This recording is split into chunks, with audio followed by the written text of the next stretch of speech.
가인과 아벨 이야기는 우리가 너무나 잘 아는 내용이죠. 배경을 보면 에덴 동산에서 아담과 하와가 범죄하고 난 후에 에덴 동산에서 나와서 살아가게 됩니다. 에덴 동산을 벗어났기 때문에 우리가 살아가는 세상과 똑같은 세상이다. 쉽게 말하면 그렇게 이해하시면 됩니다. 그러므로 양도 치고 농사도 짓고 그렇게 사람들이 살아가게 된 것이죠. 다른 직업을 가지고 다른 일을 하게 됩니다. 양을 치는 사람도 있고 농사를 짓는 사람도 있고 그렇게 살아가고 있는 모습을 알 수가 있고요.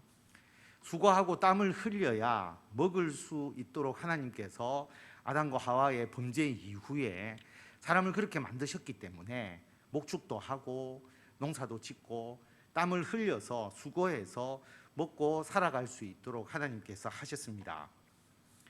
그런데 이 일하는 것이 단지 육체의 고통, 죄의 형벌이 아니죠. 하나님도 일하시고 예수님도 일하시고, 예수님이 이 땅에 오셨을 때 아버지가 일하시니 나도 일한다 라고 말씀을 하셨거든요. 하나님도 일하시고 예수님도 일하시고 우리들도 일하는 겁니다. 하나님의 일을 행하는 것이죠. 그래서 2절에 보면 아담과 하와가 가인을 낳고 또 가인의 아우 아벨을 낳게 되죠. 아벨은 양치는 자고 가인은 농사하는 자였습니다. 그런데 세월이 지난 후에 가인은 땅의 소산으로 제물을 삼아 하나님께 드리고, 농사를 지었으니까 땅의 소산으로 하나님께 드리고, 아벨도 하나님께 드리는데 목축하는 자니까 양의 첫 새끼와 기름으로 하나님께 드리게 됩니다. 직업이 다르지만 모두 열심히 노력을 했고 또 하나님을 섬기는 마음을 가지고 있으니까 자신이 농사한 것, 복축한 것을 가지고 하나님께 제물로 드렸음을 알 수가 있습니다. 그런데 문제가 생긴 거죠. 하나님께서 아벨의 제물은 받으셨는데 가인의 제물을 받지 아니하셨다라고 하는 겁니다. 제물만 받지 않은 게 아니고요, 가인의 제물과 가인을 받지 않으셨고 아벨의 제물은 받으시고 아벨도 받으신 겁니다. 제물만 받는 게 아니라 그 사람을 받는 의미가 거기에 포함이 되어 있거든요. 그래서 왜 가인은 하나님께서 받지 않으시고 아벨만 받았느냐? 예전에 제가 어릴 때는 또 어떤 목사님들은 그렇게 이야기하기도 했습니다. 피의 제사는 받는다. 그래서 아벨은 양을 제물로 드렸으니까 피의 제사고, 가인은 곡식으로 드렸으니까 피의 제사가 아니니까 받지 않았다.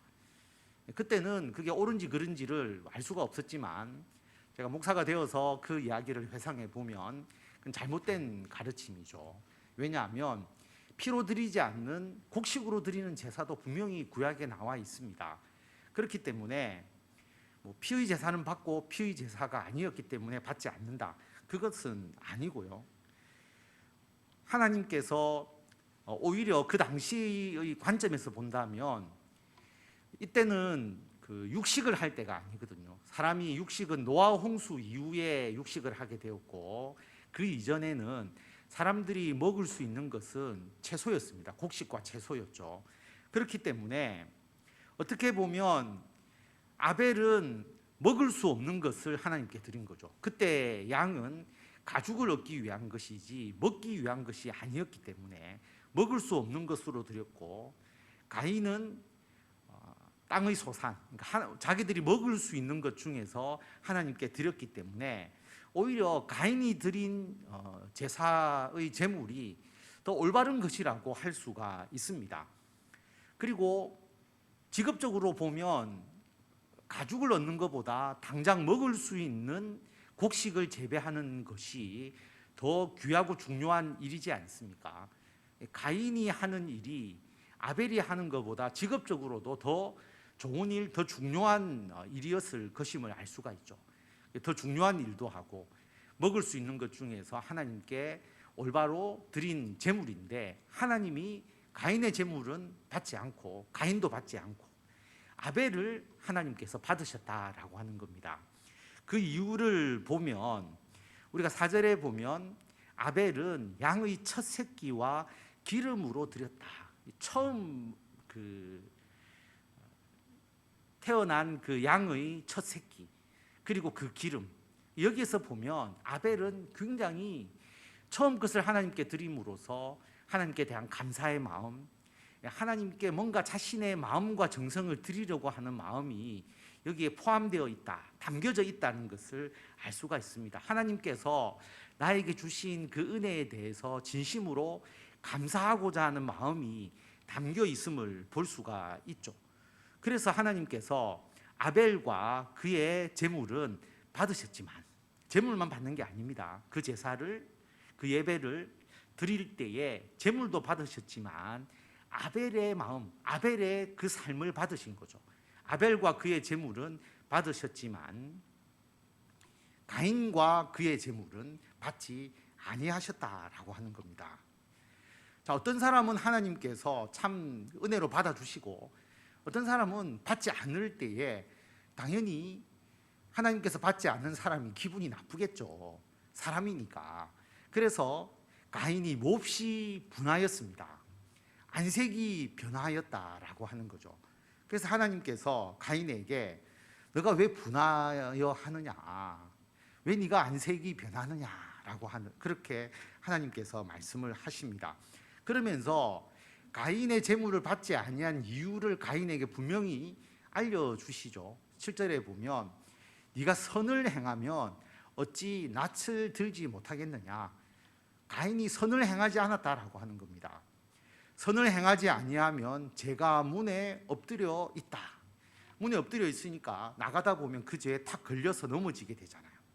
그러니까 죄에게 굴복당하고 죄가 자신의 삶에 걸림돌이 된다는 겁니다. 가인은 하나님 앞에 선을 행하지 않고 올바로 행하지 않았다라고 하는 거죠.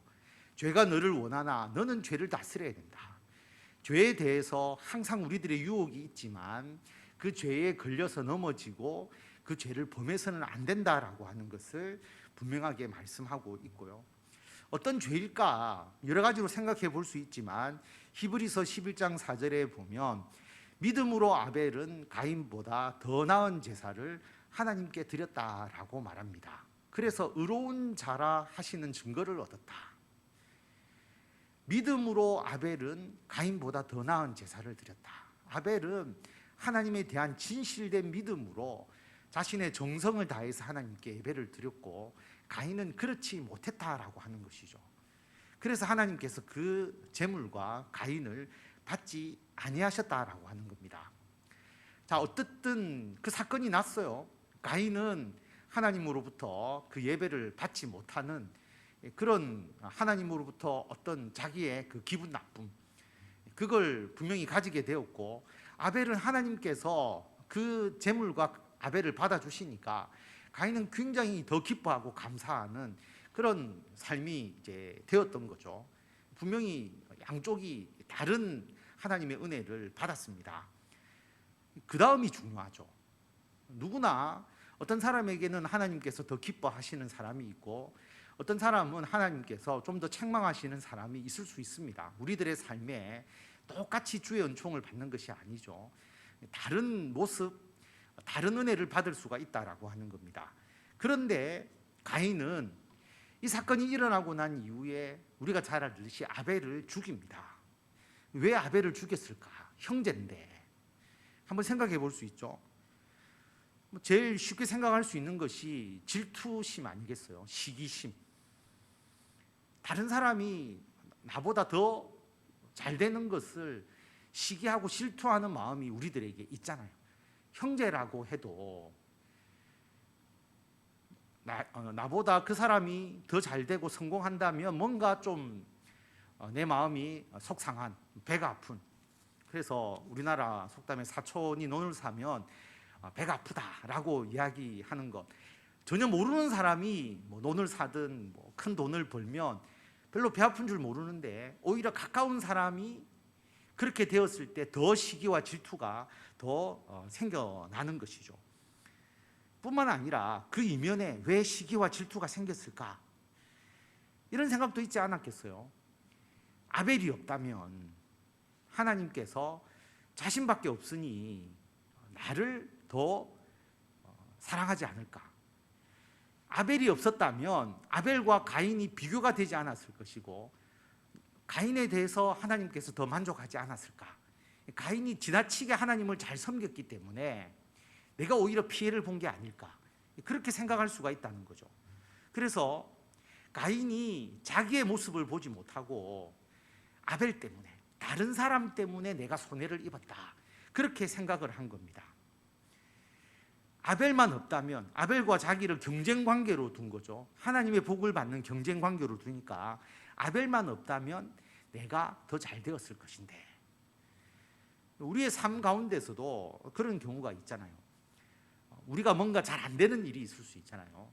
그래서 성공하지 못하는 경우도 있고 잘 안 되는 경우도 있는데, 그 원인을 나에게서 찾지 않고 다른 사람에게서 찾는 경우들이 우리들에게 많습니다. 저 사람 때문에 내가 손해를 입었다. 저 사람만 없었다면 내가 성공했을 것인데 저 사람 때문에 내가 성공하지 못했다라고 하는 것이죠. 한번 생각해 보면 과연 그 사람이 없다면, 또 그 사업장이 없다면 내가 더 잘 되었을까? 예를 들어서 가까운 곳에 두 가게가 있는데 다 음식점이라고 생각해 보세요. 저 집은 잘 되는데 우리 집이 잘 안 됐다. 저 가게만 없다면 내가 훨씬 더 매출이 많이 올라갈 건데 저 가게가 여기 있기 때문에 내가 안 되는 거다, 그렇게 생각할 수가 있는 것이죠. 그런데 과연 그럴까 스스로 한번 생각해 보는 겁니다. 과연 맛이나 청결도나 서비스나 이런 측면에서 부족했기 때문에 손님이 없는 것은 아닌지, 그렇게 생각해 보는 것이죠. 그래서 오늘 우리가 생각해야 될 것은 뭐냐 하면, 다른 사람 때문이 아니라 내가 가진 나의 문제를 해결하지 않는다면 경쟁자가 없이 나 혼자밖에 없다 할지라도 결국 주의 은총을 받지 못한다라고 하는 것입니다. 그것을 우리가 생각해 보자라고 하는 것이죠. 그런데 8절에 보면 가인이 그의 아우 아벨에게 말하고, 그들이 들에 있을 때에 가인이 그의 아우 아벨을 쳐 죽입니다. 동생인데 죽이죠. 아벨이 없다면 내가 더 잘 될 것이다, 아벨이 없다면 내가 하나님의 복을 받을 것이다 라고 하는 그 시기 질투와 경쟁의식 때문에 아벨을 죽인 것입니다. 그런데 하나님께서 뭐라고 말씀하시느냐 하면, 네가 무엇을 하였느냐, 너 아우의 핏소리가 땅에서부터 내게 호소한다라고 하나님께서 말씀을 하시죠. 땅이 그 입을 벌려 너의 손에서부터 너의 아우의 피를 받았으니까 너가 땅에서 저주를 받을 것이다. 가인이 농사를 하는 자인데 아벨의 피가 그 땅에 스며들어서 하나님께서 그 땅이 가인을 저주한다라고 하는 거죠. 가인이 그 땅으로부터 저주를 받아서 이제 너는 농사를 지을 수 없는 자다라고 그렇게 말합니다. 밭을 갈아도 땅이 다시는 효력을 내게 주지 아니할 것이다. 밭을 갈았는데 열매를 맺지 못하는 것이죠. 그러니까 더 이상 농사를 지을 수 없는 자가 되어버린 겁니다. 땅에서 피하여서 떠돌아다니는 자가 될 거다라고 그렇게 말씀을 하시는 거죠. 여러분, 가인이 아벨만 없으면 자기가 잘 될 거라고 생각을 했습니다. 그리고 아벨을 죽여버리죠. 경쟁 관계에 있는 사람을 제거하고, 그리고 자기가 있으면 내가 하나님의 은총을 받을 것이라고 생각을 했는데 아벨을 죽이는 순간 자기의 그 모든 삶이 오히려 더 파멸로 흘러가 버렸다라고 하는 것입니다. 여러분이라면 가인의 예배는 받지 않고 아벨의 예배를 받는 하나님의 그 선택을 여러분들이 경험하고 우리는 어떤 마음을 가졌을까? 우리는 어떻게 했을까? 한번 생각을 해보면 처음은 기분이 나빴겠죠. 기분 좋을 리는 없을 것입니다. 사람이니까. 그런데 분명히 기분이 나쁘지만 왜 하나님이 아벨의 예배는 받고 내 예배는 받지 않았을까? 그렇게 생각하면서 아벨에게 너가 어떻게 예배를 드렸느냐?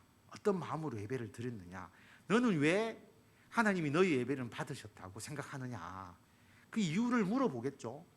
그리고 자기가 하나님 보시기에 부족한 부분이 있었다면 그것을 깨달아서 아벨을 본받아서 자기가 좀 더 올바른 예배를 드리도록 노력을 하겠죠. 아벨은 형이 드린 예배를 하나님이 받지 않으니까 동생으로서 적극적으로 가인을 도와주어야 되겠죠. 이렇게 해보십시오. 이렇게 하니까 하나님께서 기뻐하시는 것 같습니다.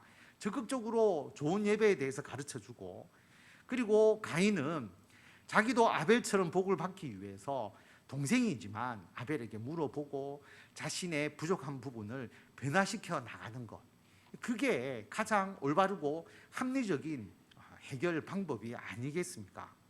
그런데 가인은 시기 질투심, 그리고 경쟁 관계, 아벨이 없어야 내가 성공할 수 있다, 이 생각으로 아벨을 죽여버리니까 결국은 영원히 농사를 짓지 못하는, 자기가 일구어 놓은 모든 것을 다 잃어버리는 결과가 되었다라고 하는 겁니다.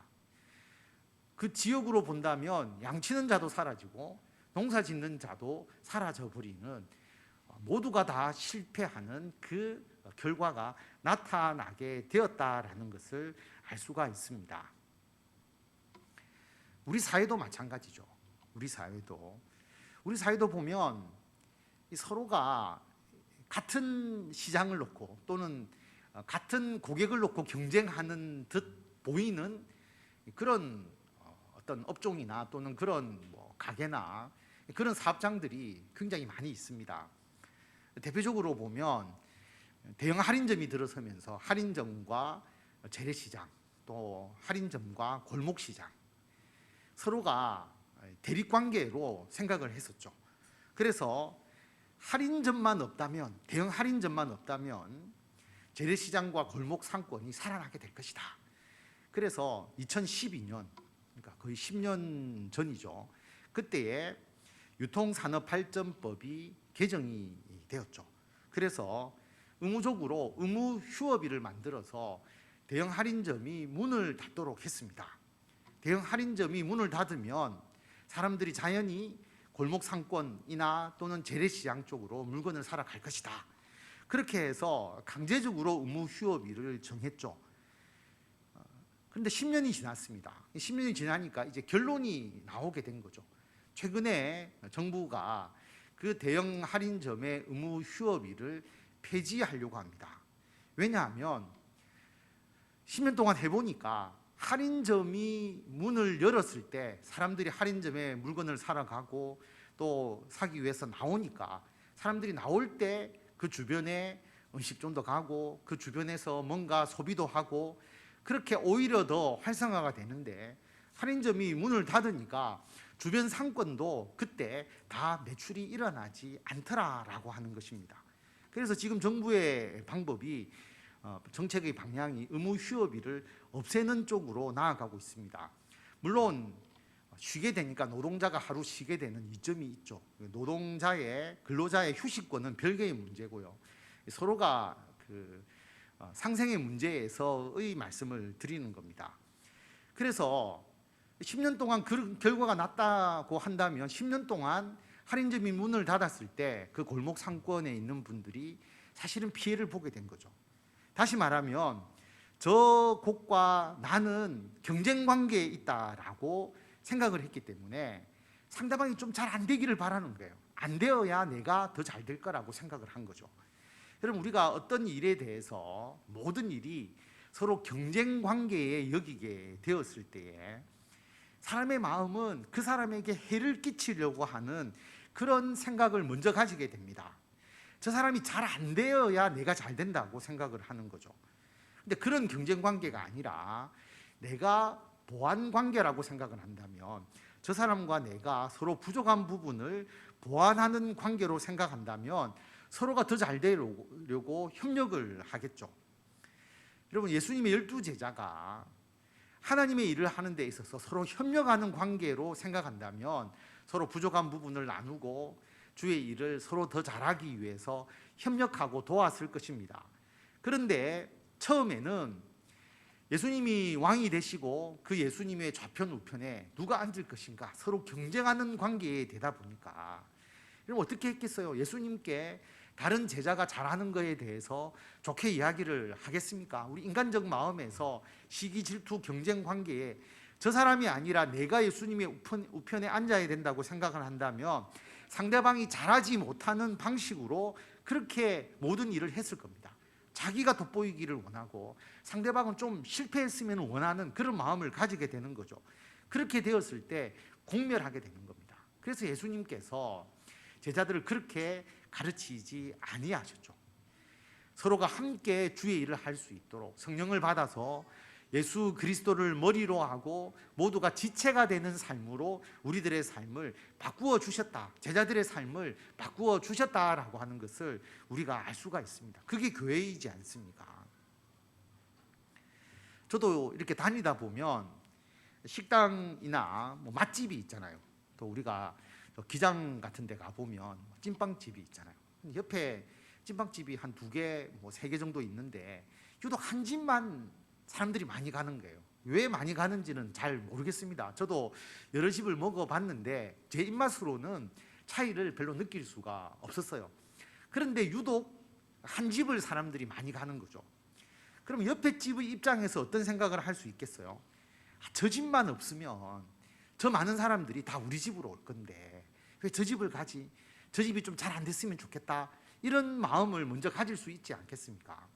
근데 여러분 냉정하게 한번 생각을 해서 자, 그 집이 예를 들어서 망했거나 그 집이 다른 데 옮겨갔다고 한번 생각해 보십시오. 그러면 그 남아있는 그 찐빵집은 야, 우리 집이 이제 대박을 터뜨릴 것이라고 과연 생각하는데 그게 그렇게 될까? 여러분 그 찐빵집이 사라져 버리게 되면 아마 거기에 찐빵을 먹으러 사람들이 가지 않을 것입니다. 그렇게 될 가능성이 더 높죠. 사람이 오지 않으면 자기에게 온 사람도 오지 않게 된다라고 하는 것입니다. 그래서 그게 아니라 그 집이 있어서 사람들이 거기에 몰려들게 되면 결국 자기에게도 플러스가 될 거라고 생각을 하고 서로가 협력하고 보완하는 방법으로 나아가는 것이 훨씬 더 이롭다라고 하는 것이죠. 더 나아가서 왜 내가 부족한 부분이 뭘까? 그 집보다 내가 부족한 부분, 그리고 내가 혹 잘못하는 것은 없을까? 그렇게 생각하고 자신을 바꾸어 나가고 변화시켜 나가는 것이 필요하다라고 하는 것입니다. 여러분 금년 한 해 우리가 새롭게 시작을 하면서 작년 한 해를 우리가 다 돌아보잖아요. 내가 풍성한 하나님의 복과 은혜를 받아 누릴 수도 있고 좀 내가 생각하기에 좀 불충분하게 생각할 수도 있고요. 사업이나 직장이 더 잘 되었을 수도 있고 좀 더 부족한 부분도 있을 수가 있습니다. 자, 그런데 금년도에는 우리의 삶에 좀 더 풍성한 열매를 맺기 위해서는 무엇을 해야 되느냐?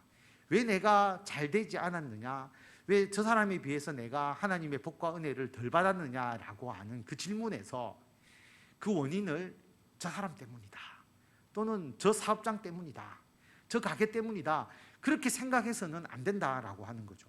그 원인을 먼저 자기에게서 찾을 수가 있어야 합니다. 상대방에 비해서 내가 부족한 부분이 무엇인지를 생각해보고 잘하는 사람, 잘 되는 사람을 시기하고 질투하기보다는 그 사람이 잘 안 되어야 나에게 뭔가 혜택이 온다라고 그렇게 생각해서 그 사람을 잘 안 되게 만들려고 하지 말고 그 사람의 도움을 받거나 협조를 받거나 함께 협력해서 내가 더 잘 되도록 하는 것이 필요하다라고 하는 것입니다.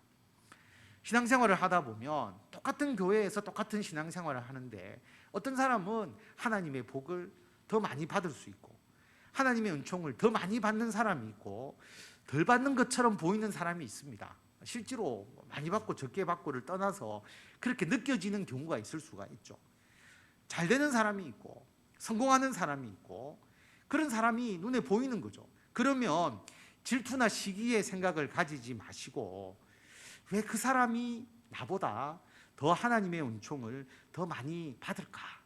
여러분이 그 이유도 생각해보고 그것을 알아보기도 하고 내가 그렇게 되도록 노력하는 것이 더 중요하다라고 하는 겁니다.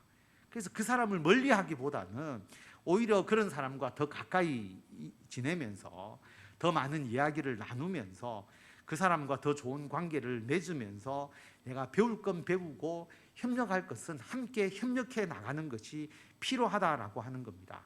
그것이 교회 공동체다라고 하는 겁니다.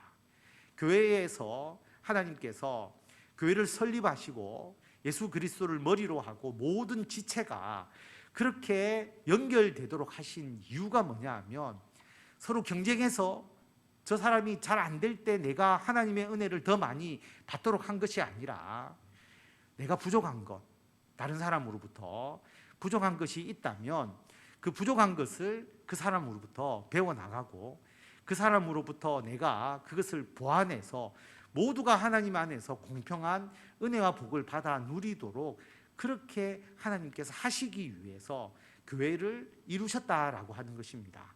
그래서 금년 한 해 우리 교회 생활을 통해서 여러분들이 서로가 더 긍정적인 그런 관계, 또 서로가 협력하는 그러한 관계를 맺으셔서 우리 모두가 작년보다 더 좋은 하나님의 은총을 받아 누려야 되고, 여러분들의 가정생활과 여러분들의 직장생활에서도 어떤 경쟁관계, 저 사람 때문에 내가 안 된다라고 생각하기보다는 내가 가지고 있는 여러 가지의 한계점이나 부족한 부분을 다른 사람과 비교해서 우리가 그것을 발견하고 그것을 개선시켜 나감으로써 더 좋은 열매를 받아 누릴 뿐만 아니라 경쟁 관계가 아니라 협력하는 관계로 바꾸어서 상대방의 이점이 나에게도 도움이 될 수 있도록 그렇게 바꾸어 나가서 직장과 사회생활을 통해서도 세상의 빛으로서 역할을 감당하는 성도 여러분들이 다 되시기를 바랍니다. 기도하겠습니다.